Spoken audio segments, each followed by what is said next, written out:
time to podcast club. Halo semuanya, perkenalkan nama saya Rifat Baru yang meresahkan warga.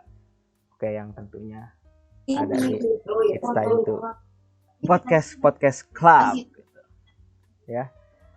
Oke, hari ini tuh kita akan ngadain podcast yang ada narasumbernya itu ada rekan-rekan saya, yaitu ada Hilmi. Apa kabar Mi? Sehat Mi? Sehat. Sehat ya. Ada Nurwenda. Hai. Hai juga. Ada Anissa. Halo. Ada Yane. Hai semua. Halo. Yang terakhir itu ada Ella.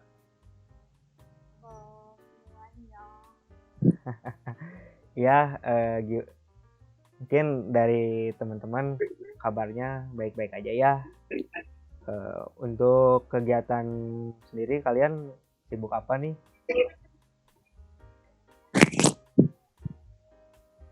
Kalau dari Yani gimana kesibukannya? Kalau dari aku sih, aku lagi sibuk kerja praktek ya. Kalau dari Hilmi gimana?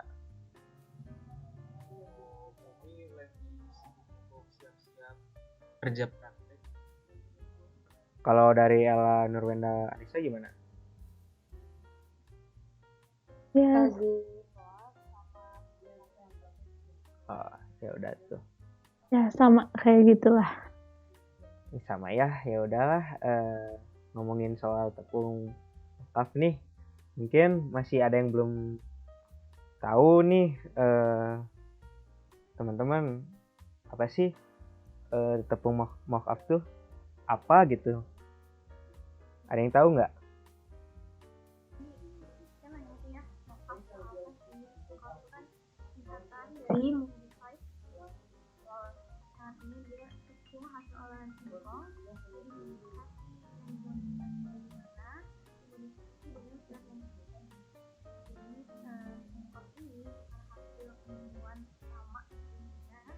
Dari orang Indonesia namanya itu Bapak Ahmad Sujoyo pada tahun 2004 dan diproduksi masalahnya itu 2006, jadi 30 tahun dan mungkin masih banyak yang belum tahu nih tentang kopi bagaimana.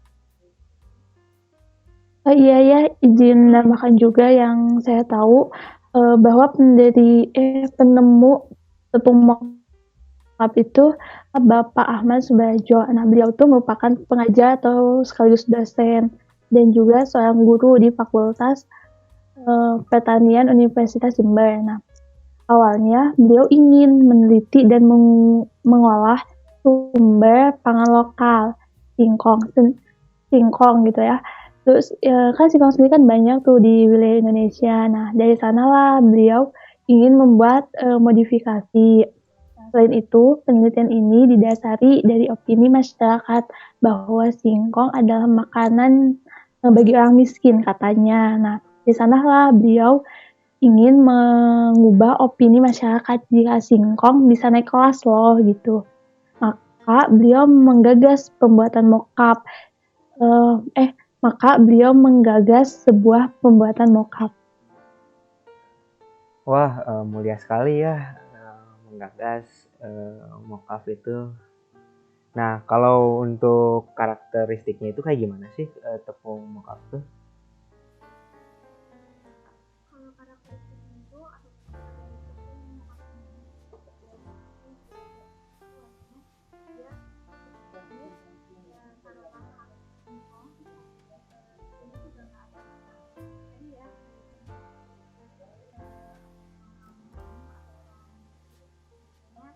ambil saplek dan warnanya itu kan ada yang seperti tangan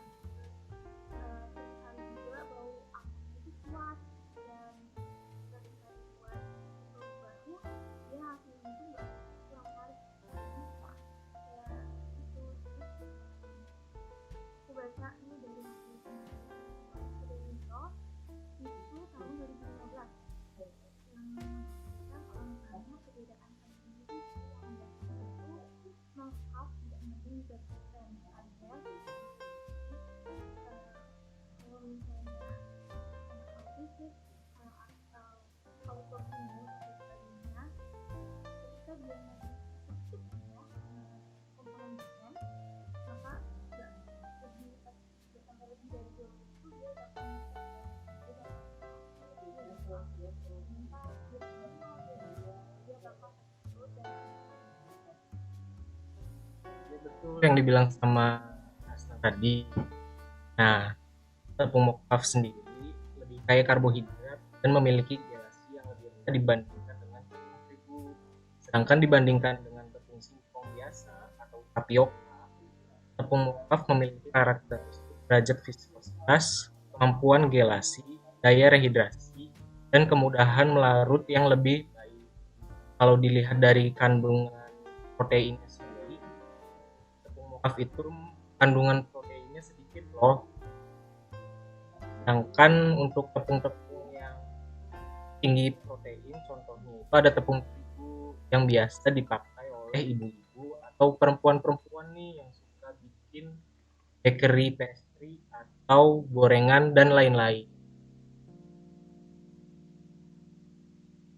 Tapi kita juga harus garis bawahi ya, kalau misalnya tepung terigu tadi yang Mas Dodi itu kan asalnya dari gandum ya, dan karena gandum sendiri itu dia rentan banget kalau diukur di negara kita, negara yang sedangkan kalau misalnya gandum itu kan makanya orang-orang Indonesia itu negara impor gandum. Nah, makanya kalau misalnya di Indonesia itu populasi tanaman lokal limpah, kalau misalnya kombinasi impor makanya ada masyarakat yang beli lokal itu jadi banyak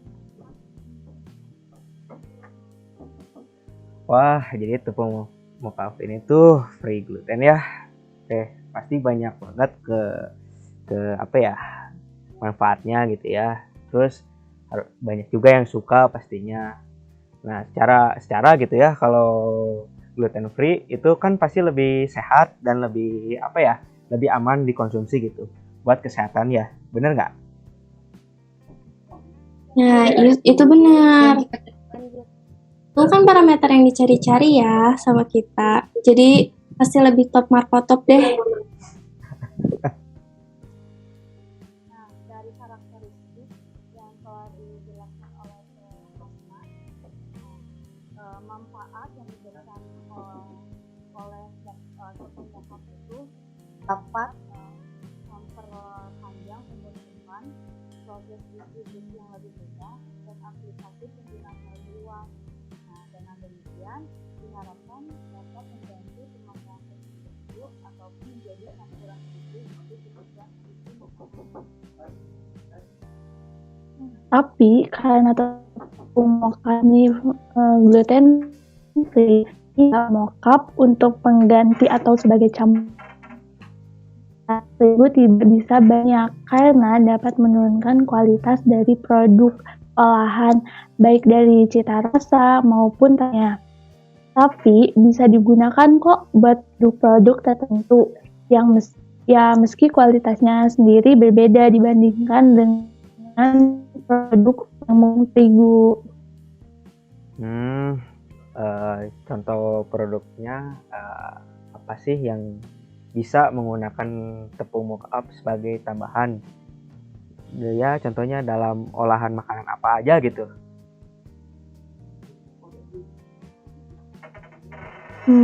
Kalau contoh produknya tuh kayak seperti produk mie-mian, snack, jenis kue-kuehan, seperti cookies, cake, kue lapis juga bisa, dan masih banyak lagi. Kalau cara ngebuatnya itu kayak gimana ya? Iya, untuk cara pembuatannya sendiri itu sebenarnya kita bisa siapin di rumah, dan caranya itu pertama-tama kita cuci bersih mangkok dengan air, lalu satu buang kulit arinya sampai bersih ya, lalu diiris tipis dengan menggunakan pisau atau menggunakan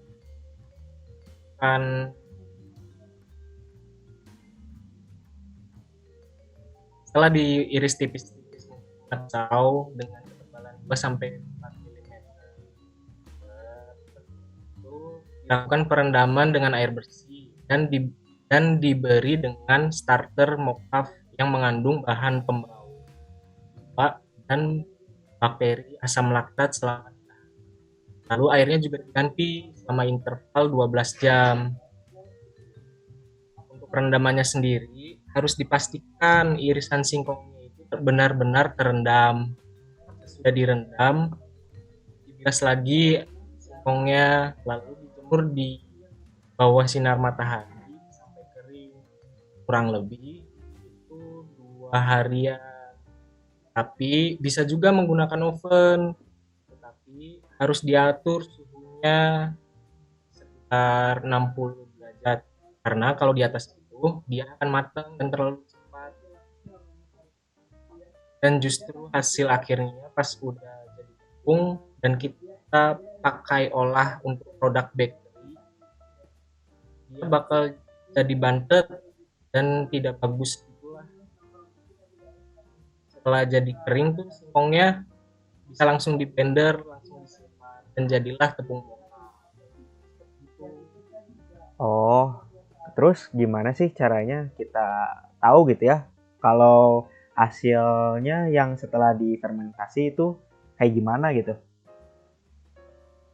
Pertama-tama dari sisi aroma dari airnya tersebut, gimana airnya udah pasang ya, karena kan adanya proses fermentasi nih. Yang kedua, mengukur keasamannya. Kalau fermentasi yang optimal itu hasil pH-nya itu pasti di bawah 5. Yang ketiga, karena si irisan singkong ini lebih cerah, sedangkan air rendamannya itu keruh. Bagian penjelasan ya,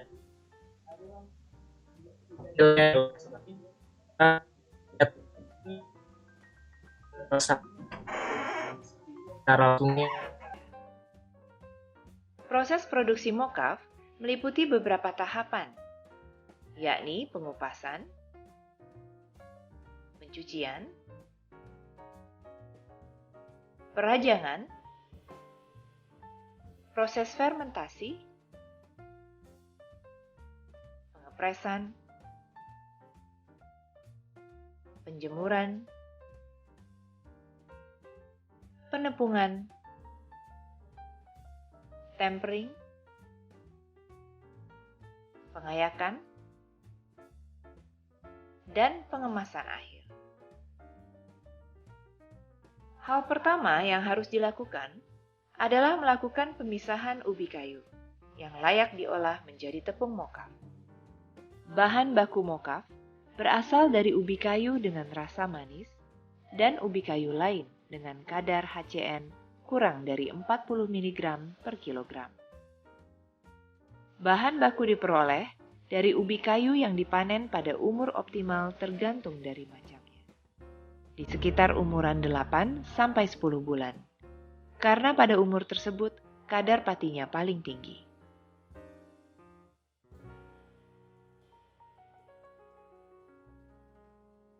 Pengolahan harus segera dilakukan dan tidak melebihi 24 jam setelah panen untuk menghindari perubahan warna pada ubi. Diameter ubi kayu sebaiknya antara 7 sampai 10 cm. Ubi kayu dikupas dari kulitnya. Perlu diperhatikan, jangan sampai ada kulit yang tersisa, karena akan mempengaruhi kualitas tepung mocha. Pengupasan dapat dilakukan secara manual dengan menggunakan pisau atau secara mekanik dengan menggunakan mesin pemotong. Pastikan alat pengupas umbi bebas dari kontaminasi seperti karat, bebas cemaran, dan tidak gompal. Ubi kayu dipotong pada kedua sisinya, kurang lebih 3 cm pada kedua ujungnya. Setelah itu, ubi kayu yang telah dikupas langsung dimasukkan ke dalam bak penampung yang sudah berisi air untuk menghindari proses oksidasi yang menyebabkan umbi berubah warna menjadi kecoklatan.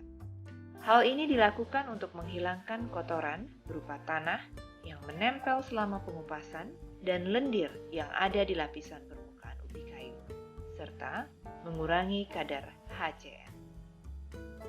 Setelah itu, dilakukan penyawutan atau perajangan.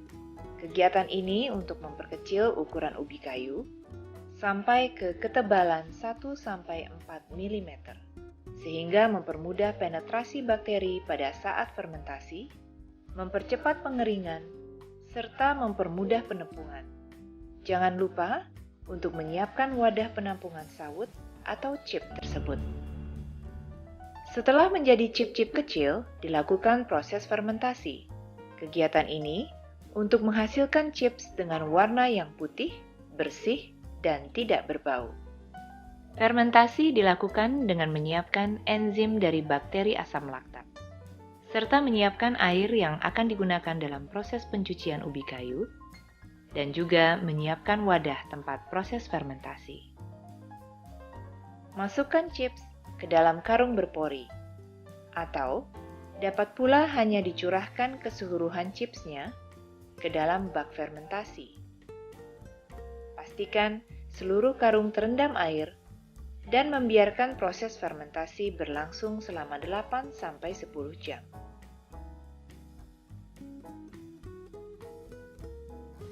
Setelah proses fermentasi, dilakukan pengepresan atau penirisan. Kegiatan ini dilakukan untuk mengurangi kadar air pada chips sehingga mempercepat proses pengiringan dan mengurangi kadar HCN. Masukkan chips basah ke dalam mesin atau alat pengepres untuk ditekan sehingga airnya keluar.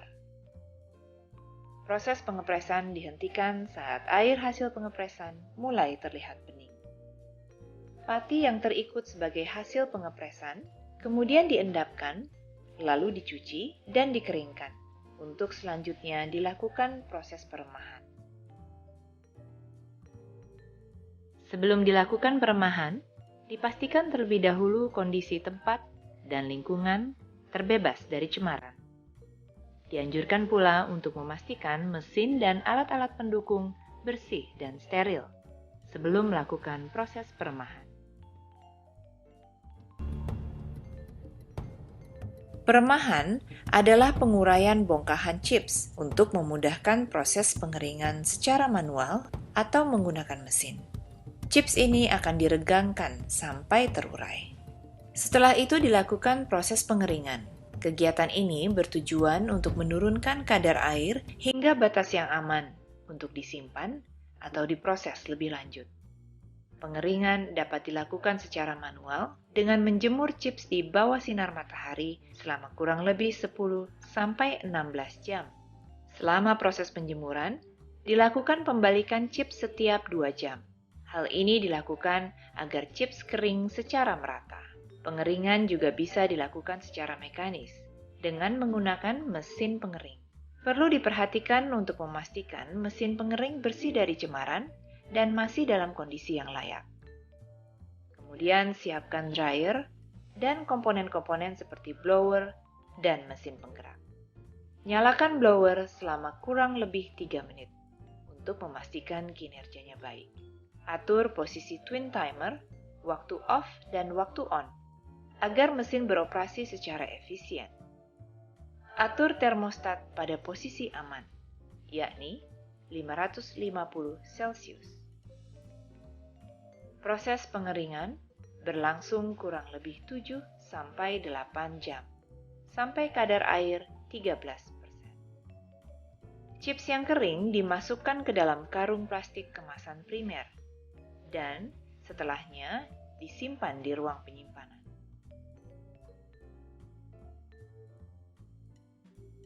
Berikutnya dilakukan proses penumpungan. Kegiatan ini dilakukan untuk mengecilkan ukuran chips menjadi bentukan tepung. Proses penumpungan dilakukan 1 atau 2 kali, tergantung pada mesinnya, seperti diameter, tenaga, dan ukuran mesh.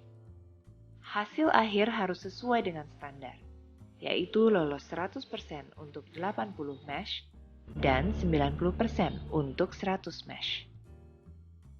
Setelahnya, dilakukan proses tempering, yaitu proses menurunkan suhu menjadi suhu kamar. Kegiatan ini diperlukan untuk memudahkan proses pengayakan.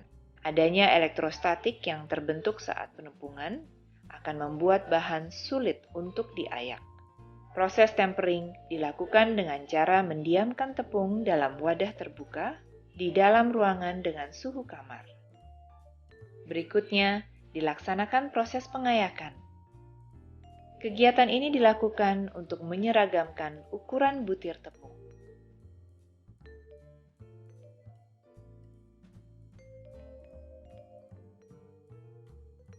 Butiran tepung yang tidak lolos ayakan 100 mash dikumpulkan dan diayak kembali. Jika proses penumpungan selesai, biarkan mesin hidup tanpa bahan yang diayak selama 5 menit untuk membersihkan bahan yang tersisa. Setelah itu matikan mesin dan kembali bersihkan pengayak dengan menggunakan kuas untuk memastikan tidak ada kotoran yang tersisa. Selanjutnya, dilakukan pengemasan dan penyimpanan. Kegiatan ini dilakukan untuk memudahkan penyimpanan, pengangkutan, dan distribusi tepung. Bahan pengemas harus food grade dan tidak mencemari produk yang dikemas, sehingga mampu melindungi tepung mocaf yang dikemas dari kondisi ekstrim lingkungan untuk mempertahankan kualitasnya. Untuk ukuran kemasan tepung 1 kg, digunakan plastik food grade nylon yang kedap dan disealer.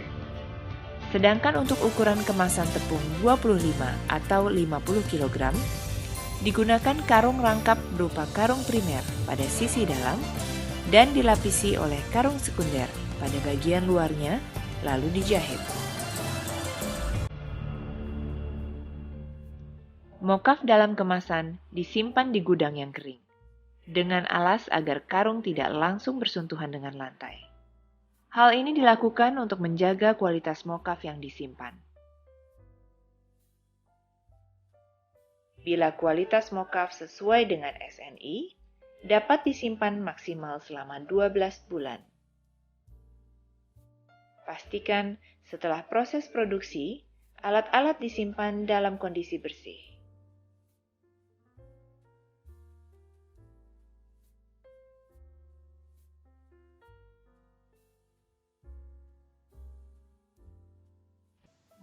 Dari video yang kita telah nonton, pasti kita punya singkong di rumah misalnya yang nggak terpakai, bisa loh dipakai.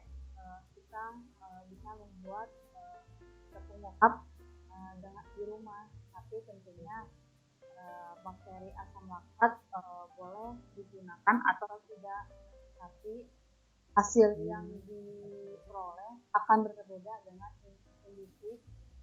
industri mocaf dikarenakan perbedaan dari proses melewati fermentasi, enzim atau mikroba yang menghasilkan enzim sampel bakterinya itu bakteri asam laktat, karena aktivitas dapat menghasilkan enzim pektinolitik dan selulotik yang dapat menghasilkan dinding sel ubi kayu serta menghidrolisis plastik menjadi asam laktat. Kalau boleh tahu, itu tuh perbedaan antara tepung tapioka terus sama tepung mocaf tuh apa gitu? Padahal kan bahan dasarnya yang digunakan tuh sama gitu ya, dari singkong gitu. Apa yang ngebedainnya gitu, kalau boleh tahu? Tapioka itu berasal dari pati singkong, sedangkan tepung mocaf itu berasal dari enzim singkong yang dimodifikasi melewati perlakuan fermentasi yang dapat mengurangi kandungan asam cyanida yang menyebabkan menurunnya rasa pahit. Nah, sedangkan kalau tepung tapioka itu tidak melewati fermentasi sehingga ada rasa yang dihasilkan rasa pahit dari asam cyanida tersebut. Tepung mocaf memiliki serat dan protein dibandingkan tepung tapioka. Berdasarkan indera manusia, tepung tapioka yang mocaf itu digunakan itu berdasarkan tekstur yang dimakan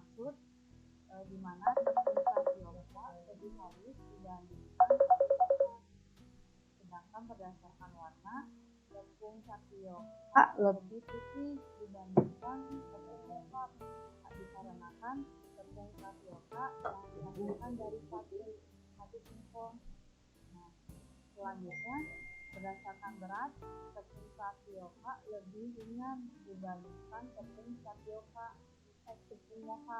dan tentu harga tepung moka lebih mahal karena proses pembuatannya sulit, melewati fermentasi, pengeringan dengan suhu tinggi, derajat viskositas, kemampuan gelasi, dan daya rehidrasi dan melarut tepung moka lebih baik. Kalau di Indonesia pabrik tepung mokaf itu sebenarnya udah banyak atau belum sih? Nah, kalau pabriknya itu sebenarnya udah ada beberapa gitu ya di daerah Jawa Tengah. Kenapa lebih banyak di Jawa Tengah? Karena daerah Jawa Tengah merupakan daerah penghasil singkong terbesar di Pulau Jawa. Selain itu juga mempermudah pendistribusian dan pusat perekonomian Indonesia sendiri kan ada di Pulau Jawa. Oh iya, untuk tepung mokaf sendiri, apakah tepung tersebut mudah dicerna oleh manusia? Maksudnya itu ke karakteristiknya gitu. Mokaf itu memiliki tekstur yang mampu menggantikan tepung terigu dan tepung beras. Kandungan gizinya itu 100 gram singkong atau 40 gram tepung mokaf kurang lebih setara dengan 100 gram nasi atau satu porsi sumber karbohidrat, yaitu mengandung 175 kalori, 4 gram protein, dan 40 gram karbohidrat. Tepung mokaf yang dihasilkan bebas gluten, kaya zat gizi mikro, Ca, Fe, fosfor, dan serat. Lebih mudah dicerna dan baik bagi penderita diabetes dan autisme maupun makanan bayi. Oh iya, ngomong-ngomong untuk harga tepung mokaf sendiri itu apakah mahal atau murah ya? Kalau untuk harganya mungkin terjangkau ya, dengan harga 15.000 per 1 kilogramnya. Wah, kira-kira kalau buat orang yang pingin diet ya atau yang sedang diet kan lumayan ya, dengan harga yang cukup terjangkau gitu ya oleh dompet gitu ya, seperti itu. Murah juga gitu harganya. Dengan kadar lemak yang rendah pada tepung mokaf, tepung ini menjadi alternatif yang ingin diet. Dengan demikian, tubuh tidak akan kelebihan lemak meskipun kita mengkonsumsi kue atau cookies. Hal ini dapat berarti perut akan tetap terasa kenyang untuk waktu yang relatif lama. Selain itu, kandungan insoluble dan serat pada singkong dapat memperlancar proses pencernaan dan pembuangan pada usus. Jadi, selain murah, tepung mokaf ini bisa menjadi alternatif untuk diet. Wah, ini banget ya informasi untuk orang yang ingin diet gitu ya, sangat bermanfaat gitu ya. Mungkin terima kasih untuk teman-teman yang udah hadir gitu ya di It's Time to Podcast Club ini gitu. Terima kasih ke teman-teman saya ya, Anissa, ada Nurwenda, ada Yane, ada Ella, ada Hilmi gitu ya. Terima kasih gitu. Materi yang udah dipaparin itu sangat bermanfaat ya. Semoga bisa jadiin sebuah pelajaran atau wawasan gitu, ilmu-ilmu gitu ya. Mungkin closingan dari saya sekian. Terima kasih kepada teman-teman.